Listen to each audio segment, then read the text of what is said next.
देखिए, हम पे तो इतनी चॉइस है। आपको महिला प्रधानमंत्री चाहिए तो महिला प्रधानमंत्री आपको मिलेगी, आपको बुजुर्ग प्रधानमंत्री चाहिए तो बुजुर्ग प्रधानमंत्री मिलेंगे, आपको नए प्रधानमंत्री चाहिए तो नए प्रधानमंत्री मिलेंगे। बार बार पूछे जा रहे सवाल पर अखिलेश यादव ने जवाब दे दिया कि विपक्ष के इंडिया का चेहरा आखिर कौन होगा। मगर अपने जवाब के साथ अखिलेश ने बहुत सारे सवाल भी दाग दिए। उनका कहना है कि हमारे पास हर तरह के विकल्प हैं, मगर बीजेपी के पास सिर्फ एक ही ऑप्शन है। देखिए, हम पे तो इतनी चॉइस है। आपको महिला प्रधानमंत्री चाहिए तो महिला प्रधानमंत्री आपको मिलेगी, आपको बुजुर्ग प्रधानमंत्री चाहिए तो बुजुर्ग प्रधानमंत्री मिलेंगे, आपको नए प्रधानमंत्री चाहिए तो नए प्रधानमंत्री मिलेंगे।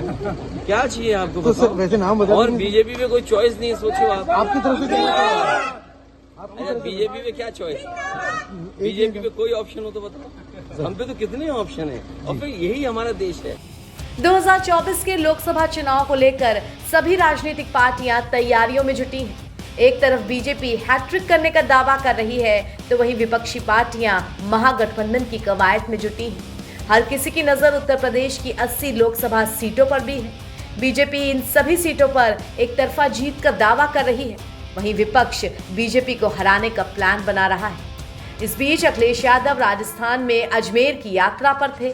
यहाँ मीडिया से बात करते हुए उन्होंने कहा कि सरकार ही डरी हुई और घबराई हुई है।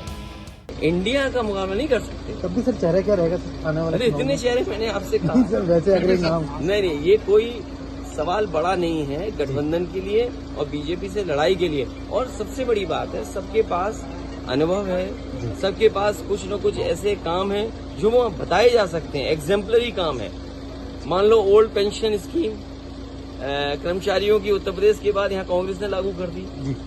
बहुत सी जगह और भी ऐसी योजनाएं हैं जो कोई न कोई नकल कर रहा है या उनको अपना रहा है। तो ये जो लीडरशिप है, हर लीडरशिप के पास ऐसे काम हैं जो जनता के हित में है, जनता को बताए जा सकते हैं, उनका भविष्य बेहतर हो सकता है। अरे बीजेपी को तो कितना देख लिया, 10 साल और कितना देखोगे आप?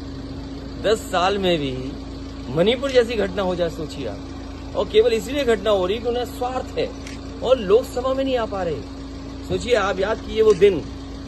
सोचो देश की जनता को कितना प्रधानमंत्री पे भरोसा बढ़ा होगा, लोकतंत्र पे कितना भरोसा बढ़ा होगा जब प्रधानमंत्री जी सीढ़ियों पर सर रख करके चढ़े थे। जी। सोचो जिस देश के प्रधानमंत्री ने सीढ़ियों पर सर रखा हो, लोकतंत्र में कितनी खुशी हुई होगी जनता को। आज वही लोग लोकसभा को नहीं फेस कर पा रहे। तो 10 साल का यही तो है कि फेस नहीं कर पा रहे। और फिर किसानों को मिला क्या? यहाँ राजस्थान में बताओ, आय दोगुनी होगी किसानों की क्या? डीजल पेट्रोल का मुनाफा किसके हाथ में जा रहा है? सरसों के तेल का मुनाफा किसके हाथ में है? ये जो रिफाइंड तेल है इसका मुनाफा किसके हाथ में जा रहा है? ये जो जरूरत की चीज है इनका मुनाफा किसमें? अगर किसान पे आ जाए तो हमें कोई तकलीफ नहीं। जब से विपक्ष का इंडिया गठबंधन बना है तभी से सरकार वर्सेस विपक्ष में बयानबाजी तेज हुई है। बीजेपी के तमाम नेता सिर्फ ये कहते हुए दिखते हैं कि विपक्ष पहले अपने नेता को चुन ले, उसके बाद मैदान में आए।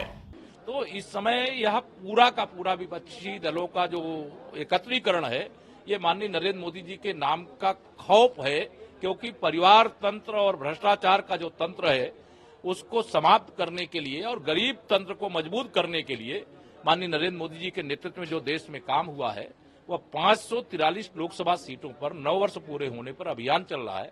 जितना भारी जन समर्थन मिल रहा है, उस जन समर्थन से विपक्षी बौखला गए हैं और हार सुनिश्चित मान करके स्क्रिप्ट तैयार कर रहे हैं कि अकेले किसी के ऊपर 2024 की हार का ठीकरा नहीं फूटेगा। कहेंगे वो गठबंधन में लड़े इसलिए हार गए। अब अखिलेश यादव ने अपने इस बयान से इस बात को स्पष्ट कर दिया है कि विपक्ष 2024 के लिए मजबूती के साथ लड़ने को तैयार है। और रही बात चेहरे की, तो उनके पास हर वर्ग के लिए कुछ खास होगा। अब देखना होगा कि जनता एनडीए या इंडिया, इनमें से किसे अपना साथ देती है। एनबीटी ऑनलाइन की रिपोर्ट।